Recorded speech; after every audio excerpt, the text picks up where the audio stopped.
live! It's Flamingo Fight Talk. I'm Derek Schramm, and with me is my co-host, Kelby Cedarquist. And if you're here for knockouts, action, and MVP versus UFC, you came to the right place. Hey, buddy, how are you doing? I took over the show because we're live. I'm doing pretty good. Had to put a little nicotine pouch in. We got a lot to talk about. A lot to talk about on this beautiful, beautiful Sunday afternoon. Sky's shining, but it wasn't shining too much for the people last night watching the whole Netflix MVP card. Well, with MVP promotions. I enjoyed it. I think it was shining bright until the prelims. I think it was shining fights, 2 fights into the main card. And then we had to wait like 40 between every fight after that because there was a bunch of squash matches and it went way too quickly. So, hold on. I am getting a text message, and I'm not texting you. My wife just told me the intro had no business being that loud, but she doesn't understand. We're live. We're live! Hannah, get out of our DMs. Get out of the DMs. Let me go ahead and post this. You go ahead and set it up. I guess we'll just get it right off the rip first. Well, not the first, but the last fight of the night, the main event of the evening, was Ronda Rousey versus Gina Carano. Ronda won via submission by armbar, 17 seconds in the fight. We're going to get into that. But I'm just going to describe the fight real quick, too. If you guys did not see the fight, it only took me like 2 minutes to write down the whole thing that happened in the fight. Carano threw an initial leg kick to start the match. Rousey immediately closed the distance and initiated a clinch. She executed her signature judo-style throw to take Carano down. Rousey transitioned instantly to mount, locked in an armbar. Carano tapped out in 17 seconds into the first round. That's it. Literally, me speaking, what happened took longer than the actual fight happened. When I saw this fight being booked, this is exactly what I was expecting to happen. We knew Ronda Rousey was going to attack. Ronda was not going to play that BS game that she played in her last fight 9.5 years ago, where they made her go out there thinking she's a striker. Ronda's not a striker. She's good at striking, but she was not a striker. So Ronda went in, old school, true judo, bronze Olympic medalist, went in, took her down, got the armbar against somebody that hasn't fought, what was it, 16.5 years, 17 years? 13 years. 13 years? Something crazy. But her last MMA fight was in 2009. A loss Cyborg against Chris Cyborg. Yeah, Chris Cyborg. Another savage. Chris Cyborg, savage. But what do we expect? I understand why people would be upset with quick fights. People have always been upset with quick fights. It's the same problem that people had with the greatest of all time, Iron Mike Tyson. People were like, you couldn't go take a pee, came back. Yeah, no, you're circling around right where I want to land on. You have the airstrip there, and here I am going to land it. Yeah. So, Iron Mike Tyson, legend. Ronda Rousey, legend in her own sport. I'm going to let my buddy Derek take over because I see the flames and fumes coming out of ears. Hang on, let me talk for another 3 minutes, Derek. Okay, you can go. Go right ahead. No, you're good. I pretty much said what I wanted to say. Anyways, so no, all week I've been hearing the crap talk. People have been clowning Ronda and all this stuff. And people are like, they're making fun of the punches. They're making fun, and it's terrible. She doesn't have strikings. The reason why there's been the Mike Tyson comparisons of Ronda Rousey was Mike Tyson came in and dominated people within 2 minutes. There'd be these months and months of build-up for a Mike Tyson fight, and then over, like that. Complete dominance, and people were like, sitting there at midnight after paying their pay-per-view and be like, did I really just waste all that time thinking this guy had a chance against Mike Tyson? That was what it was like watching Ronda Rousey run. And, I was on Twitter talking a little bit and so let me get right to this. All you dummies, you stupid people, big old dum-dums, thinking that fight was rigged. Guys, what do you think Ronda Rousey was going to do? Everyone's like, oh, her striking's trash. Yeah, no shit. She's an Olympic, bronze medalist in jiu-jitsu. The only 2 people ever able to beat her in MMA is Holly Holm, a generational, cross-discipline champion. She's won at kickboxing. She's won at boxing. She's won in MMA. She is a generationally talented striker. And then Amanda Nunes, the GOAT of women's MMA. Those were the only two people that ever beat her. Ronda dominated Miesha Tate. She dominated Sarah McMahon, another Olympic medalist. Look, this is what she does, people. And newsflash, Gina was never good. Gina was never good. She was just first. And that is the significance of Gina. So, for all you people saying it's fake, it's like, y'all just don't know what a Ronda Rousey fight looks like. You guys, I understand. She hasn't fought in a long time. You guys probably came in during the COVID era, you know, or the McGregor era, which kind of happened post-Ronda. And you guys just, you know, you heard all the jokes. You heard the head movement. You've heard all the jokes that she can't stand up. And you're like, oh, she's a trash fighter, a can crusher. And like, no, Rousey is good. She just has a very limited A game. And if you can stop her takedown, you can probably beat her, but almost no one can stop her takedown or her judo throws or her trips. That's the danger of Ronda Rousey. She comes at you like a heat-seeking missile and wants to rip your arm off. Like, what did we expect? Of course this was going to happen. That's why it was like a plus, or Gina was like a plus 1,000 underdog. Ronda by submission was like minus 700. All you weirdos thinking it's rigged, everyone knew this was going to happen. But yeah, there we go. No. To everybody, the thumbnail was saying Strickland Hamzat. I got it changed to the correct thumbnail while we were live because I was like, we cannot have that going out there. So I saw there's a couple people watching. Sorry about that. I'm gonna switch it up a little bit. I did get I saw on Instagram top disclosure payouts for this fight. I'm gonna read them off to you real quick. Ronda Rousey got 2. Francis 1.5. Gina 1.05. Nate Diaz $500,000 on a dot. Mike Perry 400,000. Jason Jackson 110,000. Junior Dos Santos 80,000. Adriano Morris 80,000, and then it just keeps dropping off down from there. I believe the minimum any fighter got on this card, and this is in disclosed pay, was $40,000. So respectable amount, better than a UFC newcomer coming off the Contender Series, but you know, nothing bank-breaking numbers for the lower guys on there, for sure. Yeah, I respect what they're trying to do and what they're trying to promote and say that they're paying these guys a lot more money. But I was assuming a lot more money for like JDS, like 80,000 for Junior Dos Santos was kind of. I'm like, I thought he was gonna get at least over 100K. I understand. I would have not. Me personally, he's not worth it. Sorry to you, JDS. I know former heavyweight. Bro needs to retire, and we can talk about bro needs to retire. We can talk about that later. And we'll get into the actual fight now, but I'm just using his money example. There was just a way that Jake Paul and them were saying they're paying these fighters a lot of money, a lot of coming money. Ronda made that a big point, actually. Yeah. Oh, Ronda, yes. But it's just the one that sold this fight, and she's the one that brought up all the fighter pay and blah blah blah. And that's probably because they got an insulting offer when Ronda and Gina originally went to UFC to try to make this fight.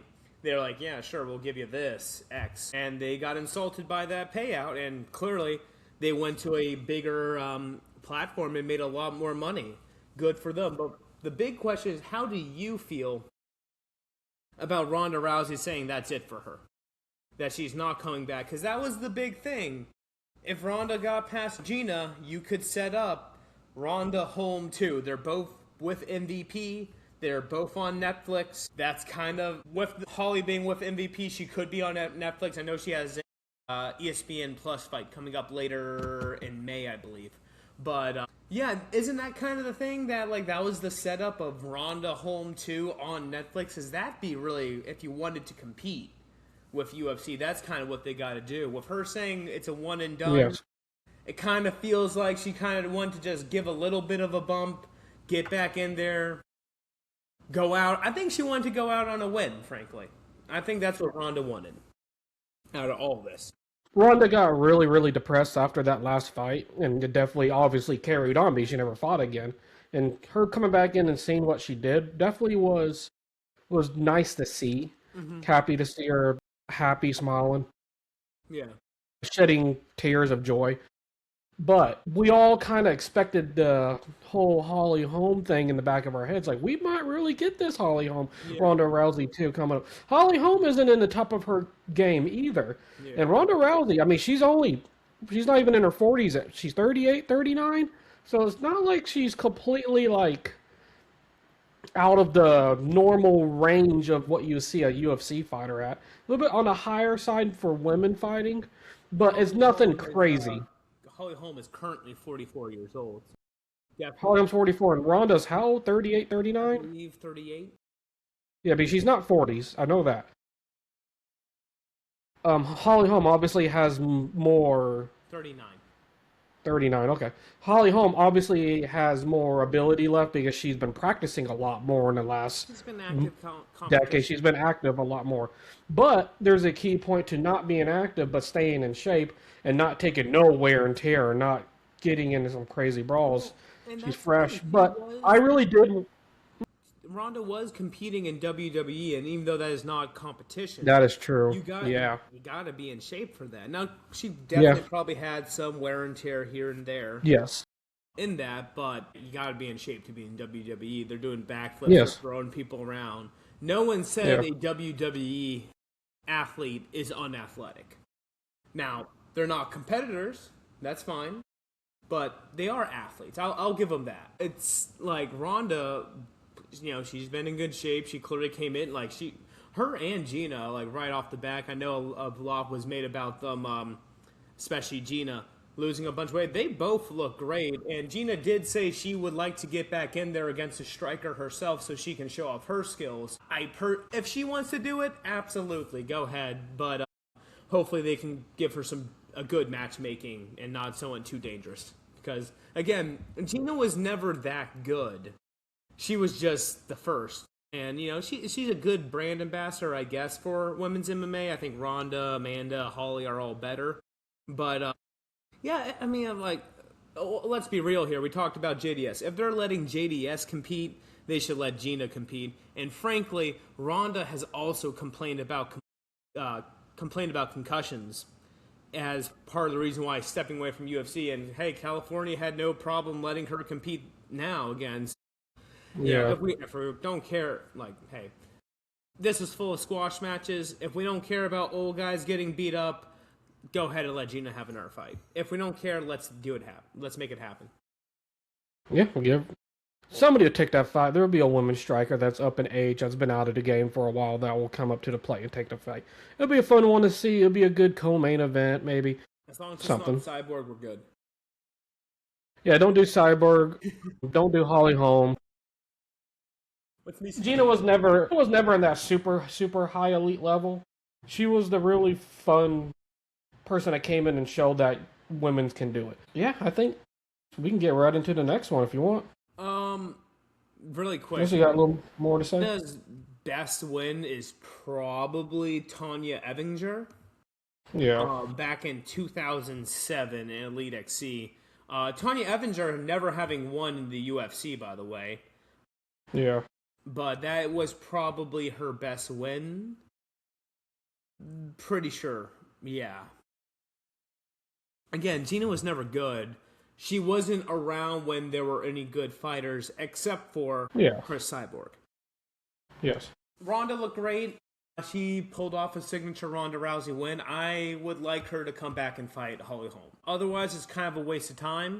But hey, she made $2 million, so good for her. Yeah, I know. She made $2 million. She's going off in the sunset. She's gonna have those babies and her Do you want to ducks. get into the co-main event, or you want to talk? You know what? You lead it. I have so much to say on the event, and if we pass it, I'll bring it up. Go ahead. Let's get into the co-main event. Nate Diaz loses by, I believe it's technical knockout, a dog stoppage or a corner stoppage. Duran said no. Nate Diaz's face is leaking too badly. I cannot plug this stuff up. Mike Perry wins again outside the UFC, and probably the greatest career post-UFC that any fighter of Mike Perry's level has had. Truly amazing.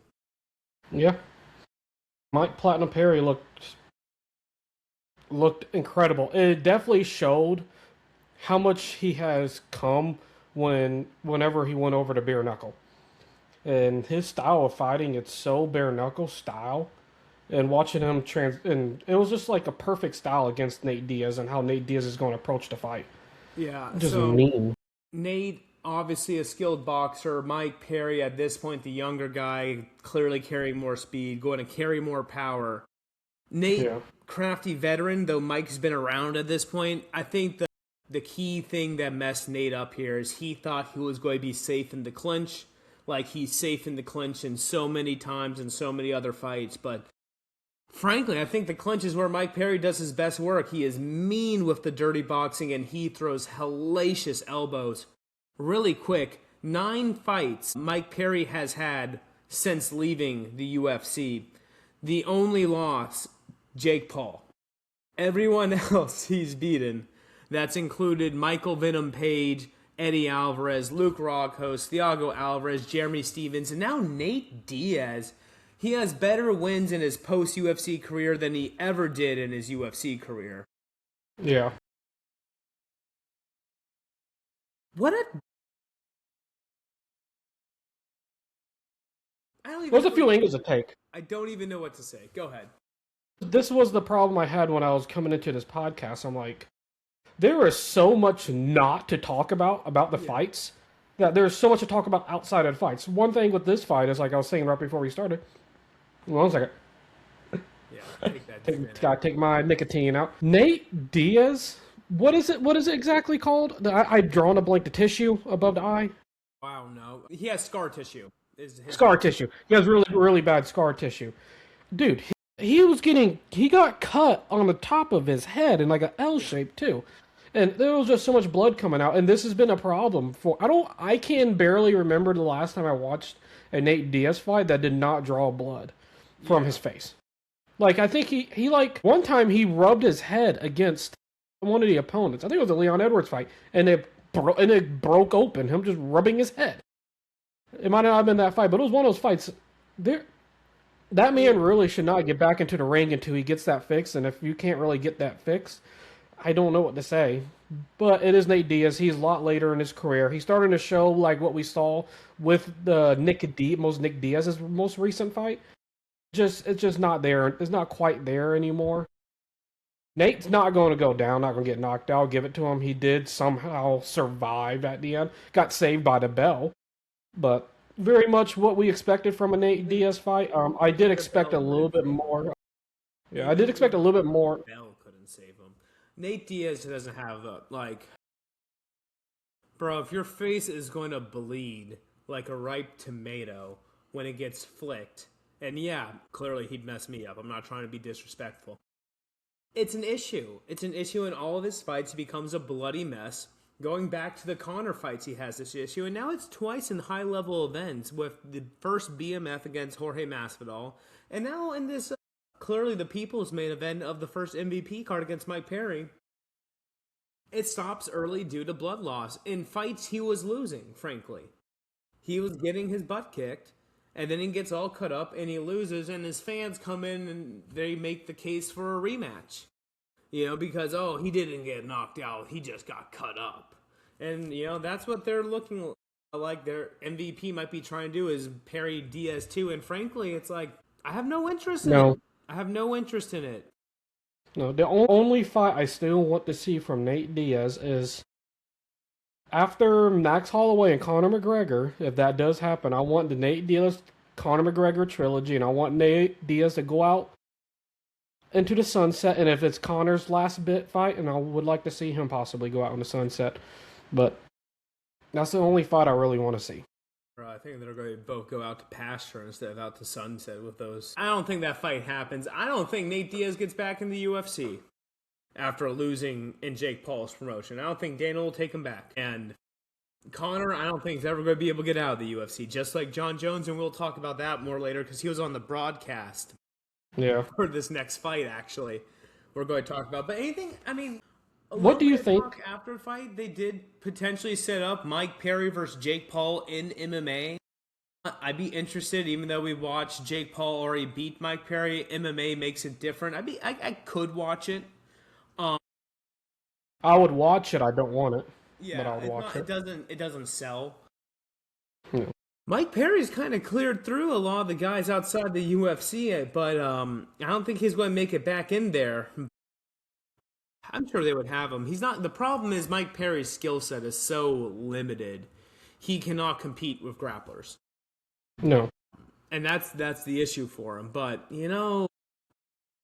hey, maybe get some karate combat guys and put Mike Perry against them, and let's just keep the fun going because it's been a pleasure watching these fights. Even him and Luke Rockhold, they put on a banger, and Luke Rockhold's kind of known for putting on stinkers Yeah. if he's not winning. So It's hard not to put on a banger against Mike Perry just because of the way of his style and aggressive mindset and approach. You have to counter against Mike Perry or you're you just can going to run, die. but you cannot hide unless you can Yeah. take it to the ground. And since Nate Yeah. Diaz is not going to grapple, there's nowhere to hide in the stand-up against Mike Perry. No. No, his striking ability is very elite. Well, it's like a very elite scrapper ability. It's not only like pure striking. It's just effective. It is it's a very effective. very effective striking. Very similar to Sean Strickland. It's not the typical striking, but it's a very effective style of striking. They both very different, It's but his game. I can kind of agree. With Yeah. that. Not quite Strickland, but yeah. it's not quite the same, but the implementing of the game is similar. You're not going to beat Mike Perry at Mike Perry's game unless you can just Correct. outdog him, and it's hard to outdog Mike Perry. But Yeah. let's get to heavyweight. We have Francis Ngannou, the lineal heavyweight champion, with the first round knockout of the former PFL champion Felipe Lins. Man, Francis looked so big. It was so great to see Francis fight again. I just look It was- MMA. Oh, that was awesome. Yeah. That fight should have never happened. Horrible matchmaking, but I mean, hey, the dude took the fight. They put a fight on. Great matchmaking. That's all they got. That's Yeah. the only other big time heavyweight outside the UFC was Felipe Lins. He was credible. Who else? No, don't you say it's horrible matchmaking. Who else could he have fought? Somebody that weighs more than 220. Yeah. Against Francis Ngannou that has 96 horsepower hands. Yeah, no, I mean. But I mean, it's not. It wasn't that. But yeah, we knew that wasn't going to go. Yeah. That's the fight that everybody knew exactly what was going to happen. It's kind of the same with the Ronda Rousey fight, but Apparently not for the Ronda Rousey one. Little rewind. I did want to ask you, kind of taking it one step back with the Nate Diaz. When did Dana White post that post about the Conor McGregor Max Holloway official? During the walkout of the Francis Ngannou fight. So it was the Francis Ngannou. Francis was walking to the cage. That's when Dana posted it. Petty. Okay. So it's relative to this fight. Yeah, it's relative to this fight. So you know what? Let's talk about that for a second. Yeah. Really quick. And we can talk about it a little more later. This was a fun card. It had its issues. It was a good first card. It was fun. But here's something to notice, though. The UFC did not counter-program. They didn't even try to counter-program. No disrespect to Arnold Allen and Melky Costa. That was the worst fight card of the year. They had a good fight. No disrespect to them. Great fight by Arnold Allen, actually. But yeah.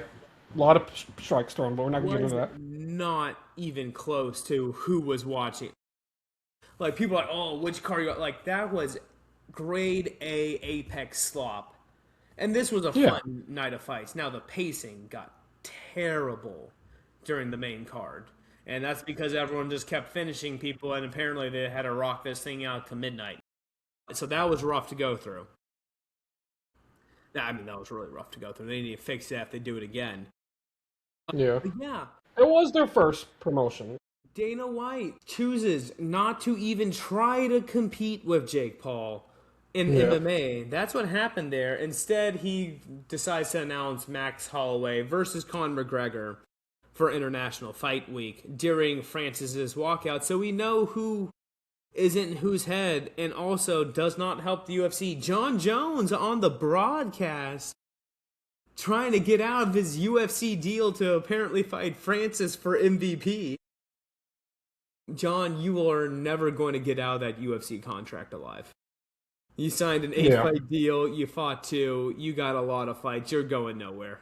And let's not pretend like, you were rushing to fight Francis when you could either. Funny on the broadcast, but I guarantee that pissed Dana off. I'm trying to find if they released the numbers yet on a Netflix card, if they released the view numbers. I haven't not seen anything yet. Just pretty much everybody saying Netflix viewers demand refunds after rapid Ronda Rousey victory on MMA return. Like if you... It was a Netflix. It was a Netflix fight. If you guys... disclosed yet. Yeah. If you guys got Netflix just to watch the Ronda Rousey fight, I mean, that's okay. I find it weird. Just watch Netflix, man. I mean, there's a lot of great shows on Netflix. Like, come on. How did you feel about, like, the first time ever seeing Netflix ads? Oh, yeah, that is true. I did think that was interesting because, I thought it was because I pay for the ads on. I know I got the cheapest membership on Netflix, so it's Netflix with ads. I thought it was just because I have Netflix with ads. Do you have Netflix without ads? I don't know. When I first got Netflix, it didn't have ads, and I've never. Okay, then you most likely. Okay, so you're not watching a movie and an ad will pop up like halfway through the movie. Never on Netflix. Okay. Uninterrupted. No. So you got it without ads, and it still popped up for you. Wasn't regular ads, but like they were showing their shows constantly throughout the broadcast, which fine on them. Yeah. Watching that like 0 of 7 ad pop up, I'm like, that's a dirty. Even Paramount wouldn't dare do that. They would just like be putting it on in the corner the whole time. Yeah. Definitely kind of weird for Netflix. Again, the worst thing you can say on them, the pacing was horrendous. And I know a lot of people are taking shots at Ariel for that, asking all these follow-up questions, yada yada, dragging out the interviews. I disagree totally. A lot of people blaming Ariel for that. I'm going to give him the break because, in my opinion, it's not Ariel just going, loose cannon, and like, I'm just going to act like this is the Ariel Helwani show and talk for 4 hours. Like, no, it wasn't. Yeah. The broadcast had to go. They had to fill space because they predict. I mean, keep in mind, Francis, Nate, Ronda, all projected 25-minute fights. All of them end, and Nate Diaz, is the longest fight in the main card, going 10 minutes. Yeah. Yeah, they have to fill the 25 minutes, which was rough with all that talking of nonsense. But I like the longer. I like the little bit longer interview section at post-fight interview. I thought that was pretty cool. I thought that was neat. I like the way that they did it. Actually, I do like the way UFC does theirs. I don't dislike either one. I don't think there was any reason for the Mike Perry, Nate Diaz post-fight interviews to go on for 15 minutes. That was wild. Now we need to hear what Jake Paul has to say. I'm like, get out of the here. whole Jake Paul thing was wild. But he's like, yeah, I'd fight you. You can get it. No, you can get it. And it's like, you guys look like you're about to kiss right now. That's all I'm going to say. This is a family show. Let's talk Francis. A few people giving Herb Dean some grief there. Francis knocks Felipe down and just menacingly stares him down while Herb is like him again, and Felipe Lynn just looks like he's dying on the ground after the one hit.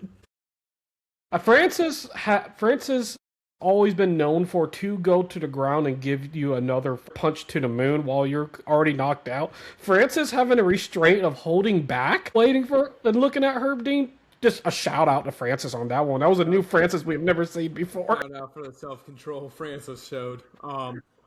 Self-control Francis. Shout out. That's scary. Self-control Francis. Francis, allegedly good guy. Apparently, he gave $100,000 of his paycheck also to Felipe Lynn. So, really? Yeah, allegedly, I heard. Yeah. So, Francis, not getting him to that $1 million he said every single one of his opponents is going to have when he moved to PFL, but apparently gave him an extra 100 bands. So, if true, good on Francis. Nice guy, confirmed. Yeah. Let's get deeper into the card. Obviously, though, those were the three top fights of the card. Anything you have to say about those, like as a whole, As a now that it's whole, over? Francis Ngannou winning by knockout, expected. Ronda Rousey winning by submission, expected. Nate Diaz getting bloody, expected. It's honestly, we all, for some reason, a lot of us expected something slightly different. We expected longer, Made that but parlay pretty easy. yeah, Francis by yeah. knockout, Nate by losing by doc stoppage. Nate losing by Dude, doc stoppage. yeah. Ronda by armbar. You could have picked that and got a pretty good parlay. Probably wouldn't have been. It's probably still a bit a plus money pick, but you could have got that. Yeah. To the people that are like very upset about that, I don't know what to say. It was written in perfectly big bold letters what was going to happen. These fights were were not really close fights. Nate Diaz, Mike Perry, I thought was going to be a little bit closer, but outside of that, squash matches. Yeah, there are. Yes, exactly. It was something fun. I was just so happy just to see Francis come back out and get an MMA ring. I was so happy to see Ronda Rousey and Gina come back out and just throw it down one more time. And most likely, it is the last time we ever see it happen again. So let it be. Just enjoy it. It was on Netflix. You didn't have to pay pay-per-view money again. I don't know why everybody's complaining now. Yeah, nobody's paying pay-per-views anymore. Complaining about the price. I'm like, first of all, it's kind of weird if you don't have Netflix. Yeah. If you're going to have streaming and not have Netflix, I feel like you would have Netflix. Also, especially because, there's, already been boxing fights on Netflix. Like, Anthony Joshua, Tyson Fury is going to be on Netflix later this summer. And, we're going to watch that. Yeah. Of course we are. That's the... That's the best fight Netflix has guaranteed us or put out so far is Fury versus Joshua. Anthony Joshua. But let's get down into the next fight on the card. Round 1, KO via body strikes. Saladin Parnasse outclassed Kenny Cross. Saladin Parnasse, probably the greatest or one of the best fighters outside of the UFC at the moment. A lightweight fighter and a two-time KSW champion. He now is on a 1, 2, 3, 4, 5, 6 fight win streak. Yeah. His KSW belt he has defended 4 times. Of those, 5, 6 fights I just said, all of them stoppages. Yeah, this guy's really good. Yeah, I mean, Parnasse showed off some crazy elite style boxing that I wasn't fully aware of. He trained his range, actual boxer, Sorry, go ahead. His range and being able to it was some crazy body kicks too that we saw. I mean, they were right there, they're whipping, they're and then even sent cross backwards. I was like, wow. I mean, he's going to be he could become one of the biggest stars outside of the UFC. He has the skills to get it done. The problem is, especially at lightweight, think of it. No one cared about Michael Chandler until he came over to UFC. Correct. Nobody cared about him. And that's just how it kind of is, especially in that division. Yeah. UFC has lightweight, UFC has middleweight, UFC has welterweight on lockdown for the past decade. Yeah. Featherweight, too, if you want to put them in there.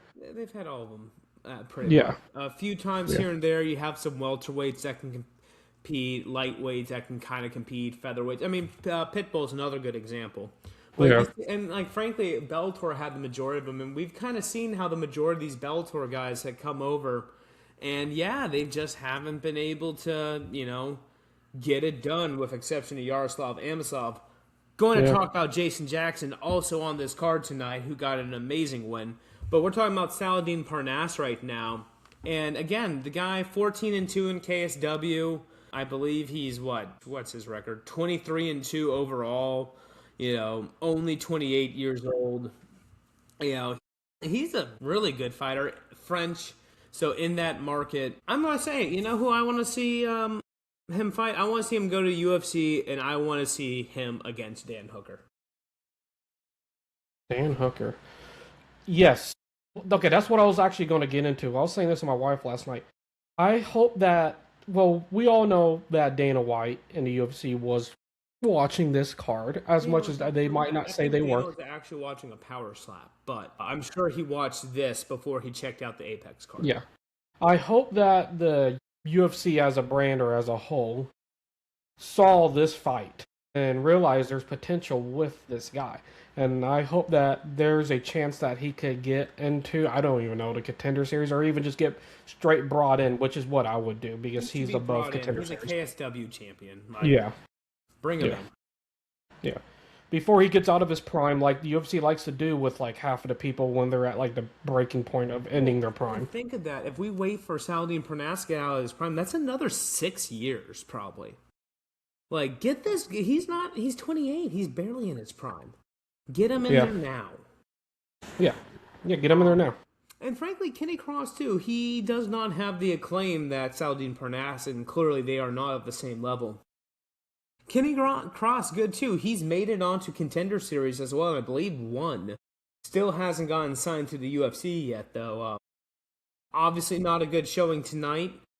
Got outclassed, but he's a fun fighter, too.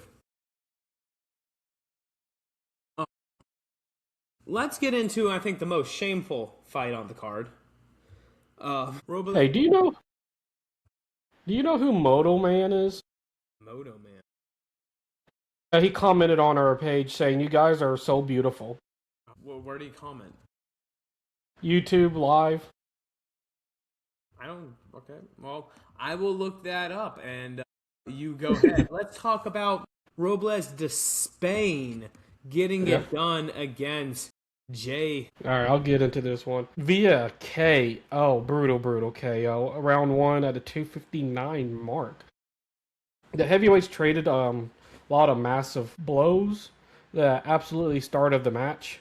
JDS did have a couple punches, but not really. The other guy used his massive 6'7" frame to crack Dos Santos early, drawing blood, and then the former UFC champion tried to fire back. It didn't work out.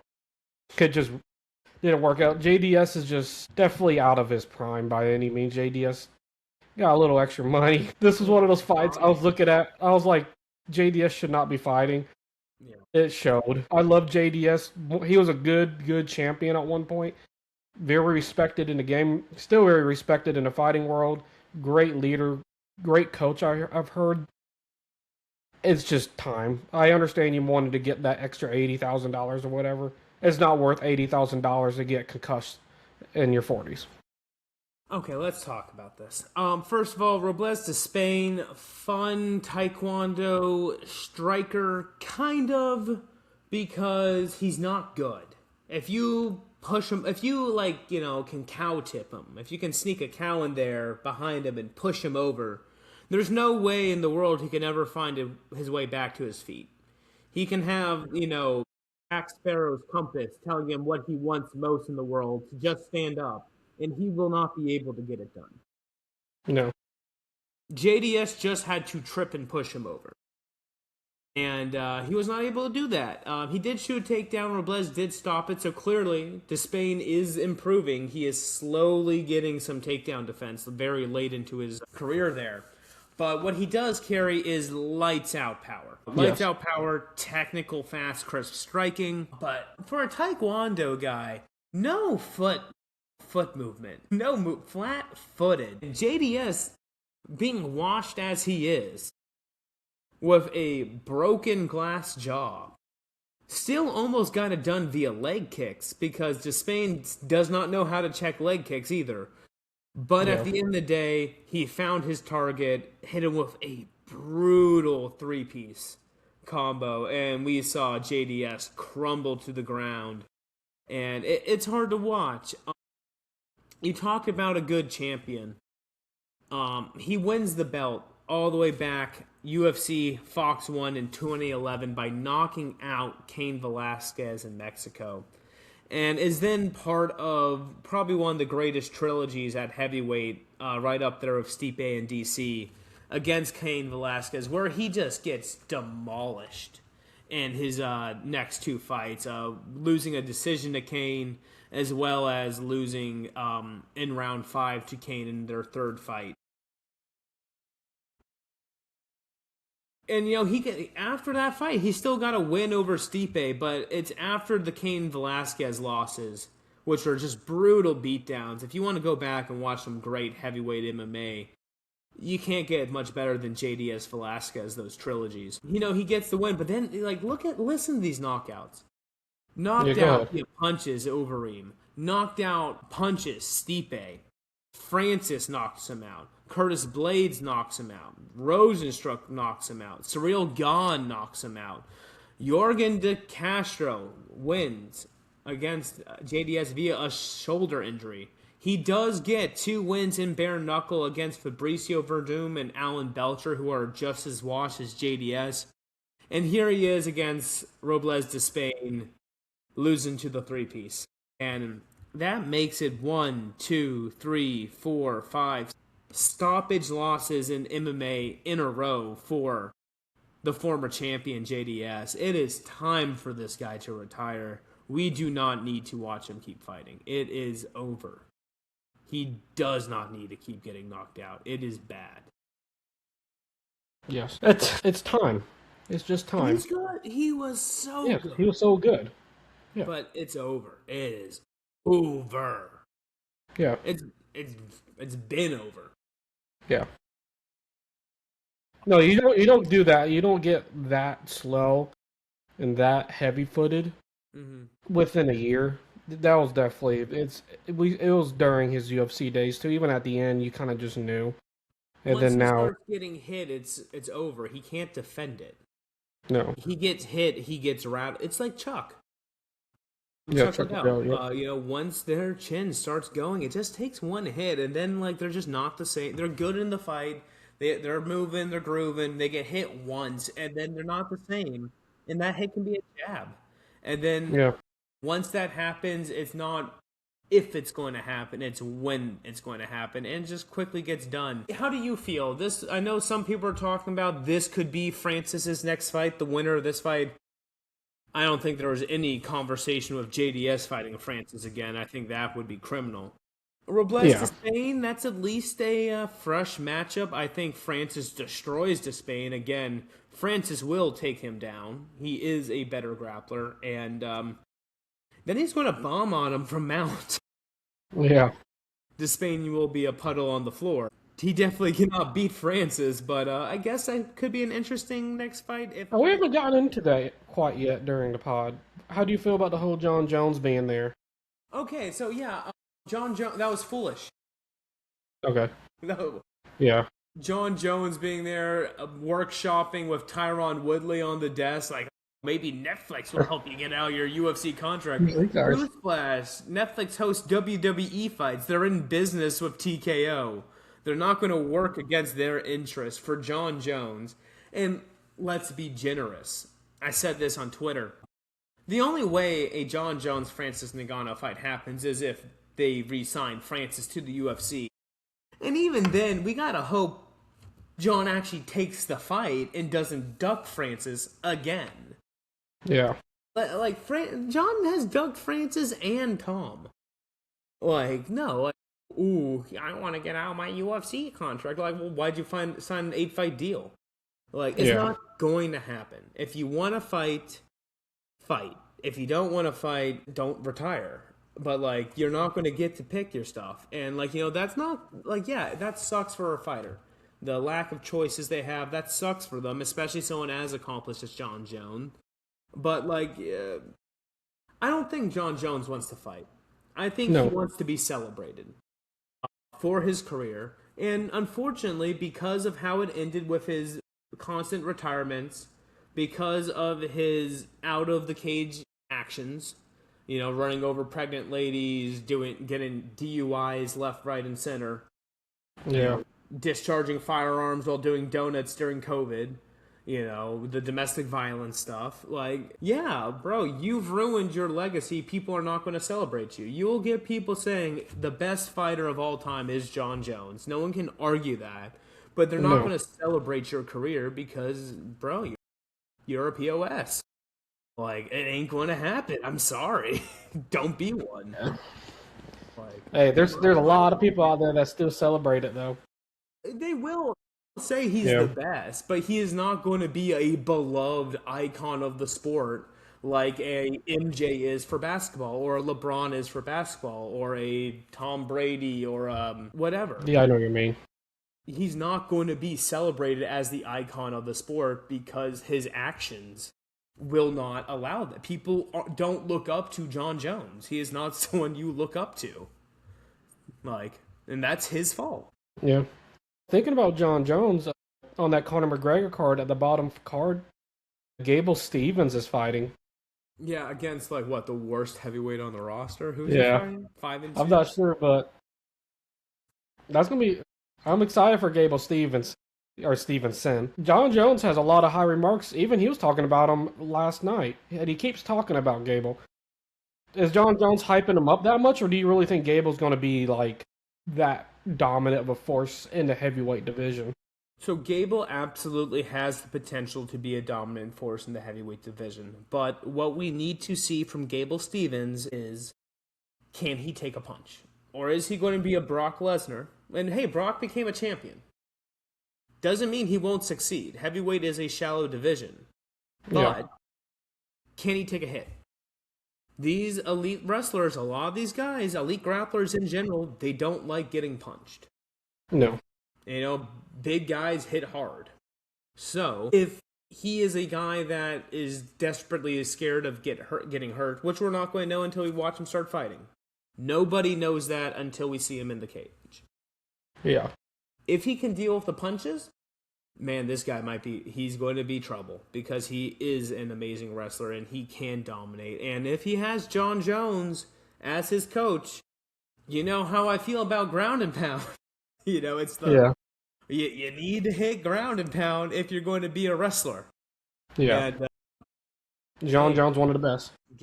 John Jones, one of the best. If he's coaching Gable, who's one of the best grapplers, it can get done. It can happen, but we need to see it. And until we see it against, someone that's decent, and frankly, again, I don't know who it is, but pulling up the rankings right now, until he's beating the Towson Texera, Walter Walker, Marcin Tiberias, it's nothing. They should have given Tai Tuivasa off the bat. Yeah, I think Gable should get names only. I don't think they should be messing around with Joe Schmo. Yeah. Oh, it's definitely a Joe Schmo he got, but yeah, it was just randomly. It was brought up during the fight last night, and I was like, yeah, it's gonna be interesting to see. We can talk about the Namo Fazil Jake Babian fight. It was all right. Namo just freak. Oh, we're on the prelims now. He was a freak athlete. Apparently, he gets in a dust-up with Armin Sarukian backstage. I feel like this is more the Armin Sarukian show. Why can't this guy stay out of trouble? And will he ever get a title fight because he can't stay out of trouble? Most likely not. Most likely not. Damn. Anything you have to say about this fight? Because I do have 2 other fights on this card I want to talk about. No, I don't have much to say about that fight. Go ahead. All right. Next fight. Ano Moraes gets the technical submission at 4:59 of round 3 against Fumi Nakuda in a fight that he maybe lost. Definitely controversy in this fight. I think people are pretty split. I think he got the choke, but there's a lot of people saying, hey, you'll go to the bell and you see it's after the bell that Fumi's starting to grimace and stuff like that, which means he's clearly still there. He definitely was out by the time the choke got separated. Yeah. But did he go out after the bell? I don't know. The knee didn't land. It just knocked him off balance, so it wasn't like he got knocked out. What do you think? Do you think Adriano got the choke, or do you think that was a bad call? I hate these because it's tough.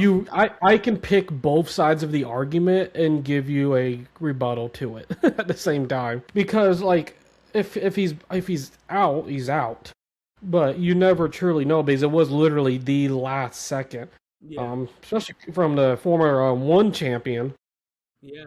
Former champion getting in that. that beat DJ. Obviously, DJ got those wins back, and Adriano's been up and down since then. And Fumi Nakuda, I didn't know about him before this fight. He came in on short notice, filling in for Muhammad Mokaev, and Nakuda's fun, man. Undefeated until now, and I think if you say he didn't get choked out, I think he won that fight. Yeah. Yeah, that's the problem with these controversial things, because every time it's always somebody that most likely won the fight might have got screwed over. This is where I say, if there is an MVP MMA 2, you do Adriano Moraes, Fumi Nakuda on that main event there. I think absolutely. Yeah. Adriano Moraes looked good. Fumi Nakuda, I like his style. I like his game. Very fun. Both these guys, great grapplers, decent on. I thought it was a fun fight at 130. Yeah, fun fight.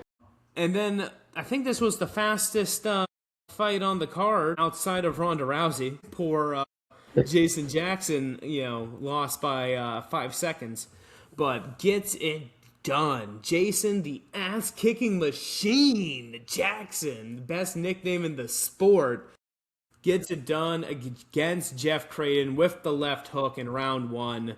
Yeah. Jason Jackson, former Bellator champion, 8-2 in Bellator, 2-1 in PFL, 2-0 on LFA, and 1 on the Contender Series. He loses on the Contender Series against Kyle Stewart via an ankle injury all the way back in 2017. But he had beat Diego Lima before that. This guy, he's beaten Neiman Gracie, he's beaten Bender Henderson, he's beaten Paul Daly, beat Douglas Lima, beat Yaroslav Amosov, beat Ray Cooper III. He's gone through them.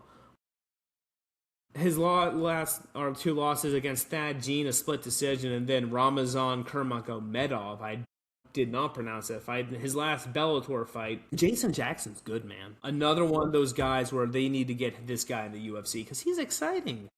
Yeah. He left zero doubt. And frankly,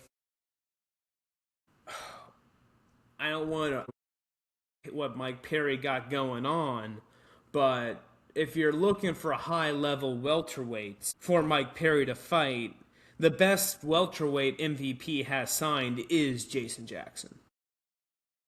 Now, he probably wipes the floor with Mike Perry, but I would love to see the fight. Yeah, we both would love to see that fight. I'd rather see him in the UFC. I would rather see him in the UFC, too. But if there is an MVP, too, let's do, Mike Perry, Jason Jackson, Carano versus some female striker, and get Francis Robles to Spain, and do Adriano Moraes, Fumi Nakuda, too. That's a main card right there. Yeah, no, that's definitely a good main card. My phone fell. Do you expect to see a number 2? I do. I think we'll definitely see another MVP MMA promotion going on. There will be an MVP MMA 2. It will not be as big as MVP MMA 1, but MVP MMA 3 will be a big fight. I don't know if there will be one after 3. Why you say that? It's my prediction. There's always 3. There's always 3. Yeah. All right. Nothing else much of that. There's always 3. Yeah. It'll most likely happen next year around International Fight Week because Jake Paul and Dana White got their panties in a twad about something together and they can't decide why they don't like each other and they just want to hate each other, so they both hype up a great promotional fight and both of their promotions will suck on that night for some odd reason. And we're going to be talking about the same exact thing again. Like, we never expected anything else to talk about. And I don't even know what I'm saying. I'm just rambling right now, but yeah. Just rambling. All right, grand scheme of the card, let's talk about what they did good, what they did wrong. First and foremost, whoever's idea it was to put lights on the seats of the Clipper Stadium was a genius, because that way you could not see how uncrowded it was until the Nate Diaz fight. That's what they kept zoning out and showing the stadium and the seats and the lights. Like every 5 minutes, they did like a 10-minute segment where people or Tyron Woodley's just talking in the background about some nonsense, and then they're showing the seats of the out there in Inglewood, California. Which dome was that? I'm drawing a blank. Intuit Dome, and I was like, dang, there's not that many people, but I was like, they're most likely going to show up. But they're going to be those type, because that MVP promotion is definitely the promotion where people are not going to show up into, most likely Francis Ngannou or Nate Diaz. And I was kind of surprised. A lot of people didn't even show up for the Francis Ngannou fight. We had to wait until Nate Diaz came on, and then you looked, and then they re-showed it. And like, oh, there's people everywhere now, even though it was like flashing lights. But yeah, it sucks being an MMA fan, because honestly, if I got those tickets, I would have been there for the first fight, and I watched all of them. Yeah, And the prelims is arguably better than the main event. the pacing at the back half of the prelims and the first two fights on the main card, it was boom, boom, exciting, Yeah. go, and then it just started to drag. No, I remember. So Hannah fell asleep while watching with me, and it was hysterical because like she watched the Nate Diaz get all cut up by Mike Perry, and we watched the fight get stopped. And then, she went to sleep on the couch, and then I'm watching, I'm on my phone, I'm watching. And it's like 20 minutes later, I tell him, yeah, hey, babe, go up to bed, it's fine, there's only one more fight left. And she's like, wait, they're still in the cage. I'm like, yeah, they've been talking in the cage for 20 minutes. It's like... I didn't realize that because I was tuned in. Because Mike Perry has to talk. Now Jake Paul has to talk. Now Nate Diaz has to talk. Now it's back to Jake Paul. And all three of them are in this awkward, like, yeah, I'd fight you. No, I'd fight you. You can get it. Like I said, it was the most erotic post-fight interview I've ever seen. It was very strange. Yeah. All right. Let me actually think of pros and cons of the whole MVP promotion. I do have to realize in my head that it was truly their first MMA promotion. It was done at a very nice arena, which I was happy about. Clippers. Yeah, the lights, I somewhat liked them, but I wish they didn't use them as much. I wish it was just more like at the end of the fight. They did like a lot of flashy. I wish it wasn't throughout everything, because I bet that would have been kind of weird being a fan at the event, and then everywhere you look, you're just getting like schizophrenia or something from the lights or whatever they call it. Another thing I did like was the walkouts. For some reason, I really enjoyed the tunnel that they used. I thought that was a really cool tunnel. It was a nice touch. It wasn't overly done, and it wasn't like they had like Lil Wayne coming out behind them or anything, which they have done with like a lot of the boxing matches. They kept it simple. I'm glad they didn't do that stuff. I think visually, there's not much to complain about. The hexagon's a little weird. That they did that. That's a little like it looks like they got an octagon and just forgot to put two panels in, but like they had to do that for legal reasons clearly. Yeah.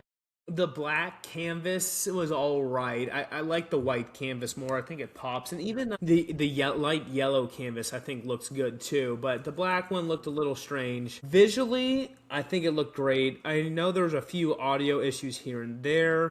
Netflix. Yes.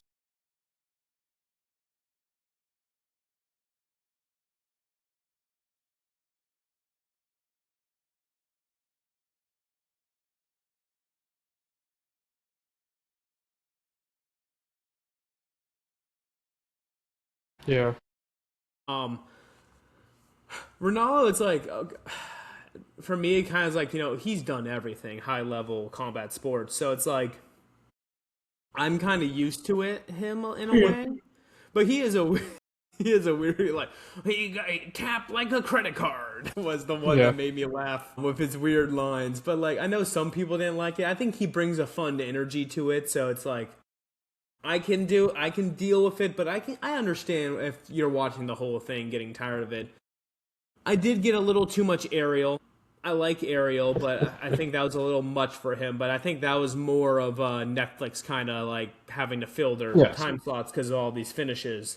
And they let the guy that does a 4-hour podcast every single day fill that space for him. So I think, Ariel, if you guys don't know about Ariel has a lot of fighting knowledge stored in that brain, and he is really good at recalling very, very niche things. Yeah, he's the guy. I think, Ariel is like the OG super yeah, fan media guy. yes, He's been there almost since the beginning. I mean, remember, like Dana White used to love Ariel because this was the guy bringing attention to the UFC. It wasn't until he broke the Brock Lesnar um, coming back for UFC 200 where their relationship soured. But yeah, yeah, Ariel's a G. I like Ariel. I know I get the complaints on Ariel at times. He is a bit of an instigator.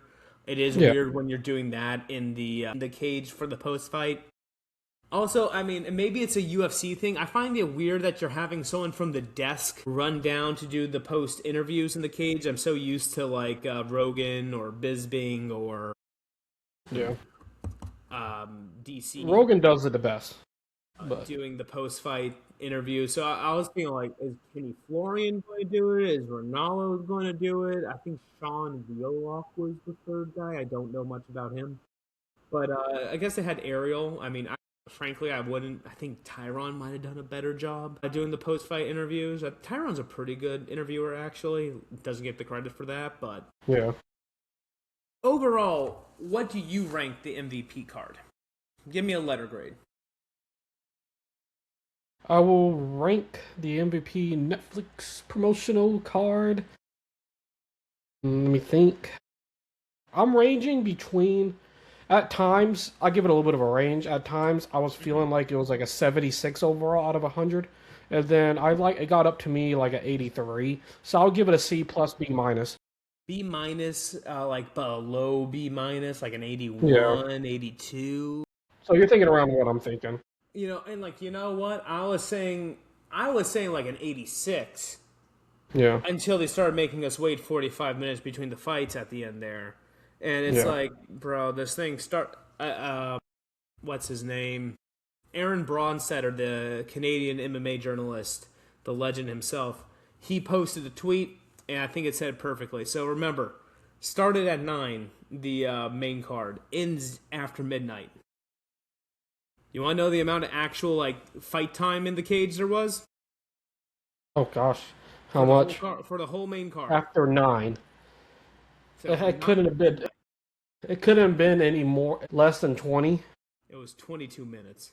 22. Yeah. Yeah, Wow. that That's is insane. rough. That Not even is a full fight. rough. And they had multiple 5-minute fights too. Well, I think the last 3 were all 5 minutes. The last 3 were all 5-round fights. They all get done. 5 minutes, you know what I mean? 5 rounders. But Yeah, Nate Diaz is the longest fight on the main card. yeah, which is crazy at exactly 10 minutes. I think. You think that's a pod? I think that's a pod. I want there to be an MVP too, and frankly, one other fight on there. If Jake Paul wants to do an MMA fight, be on MVP too. But Jake, be the co-main. Don't steal the show. Be the co-main. Yeah. Be the co-main, and I understand, Jake, you have balls of steel, or you're just stupid, I don't know, or it's arrogance. Can't figure it out. Don't fight Francis Ngannou. Yeah, don't fight Francis. You know what was hysterical? We'll end with this. Yeah, go Him ahead. trying to get the Francis boxing fight in the post cage, and Francis being like, Jake, like, I don't know. Business guy? You're a great business guy, but a fighter? And then he just kind of leaves. And then the next fight, you got Mike Perry and Nate Diaz like, yeah, you can get it. No, you Yeah. can't. It's like Jake Paul's just like, okay. I'm like, you know what? Let's do the threesome. Jake Paul v Mike Perry v Nate Diaz, free for all, in the Noctagon, a 9-sided cage. All 3 of those guys would team up and just murder Francis, and then they would fight each Francis other. isn't involved in this. Oh, okay. I thought you were saying Francis, Nate, Mike, and Jake Paul. No, I think Mike Perry comes out top. Mike v Nate v Paul. I see. And you know what? Throw Woodley in. Woodley would whoop all their butts, I think, for some reason. I think, you know what? Honestly, if that were to happen, a 4-fighter free for all with those 4. Even though I just watched Nate, I said Nate. I was gonna say Nate Perry. Mike Perry beat Nate. I think I'm going to pick Nate because I think Nate would just stay on the sidelines and watch it all go down, and then Yeah. at the end, like a final boss, was everybody. All right, now we can bang. I'd kicked all their asses. But I think that Compton, bitch. Stay tuned.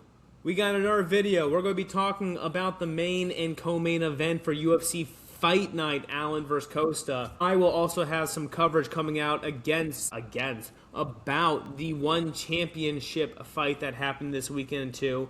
We got boxing coming up. We got more fights coming up. No fight next weekend for UFC, but after that, we got me and Derek have talked about this. We're going to do most likely just the pre-thing for the White House card. This would be a perfect time for us to film that. Yes, we'll start talking about the White House card probably next weekend. But again, May 30th, Song Yadong versus Davison Figueiredo on a low-key banger morning card. But that is for another day. Thank you for watching, Kelby. Deuces.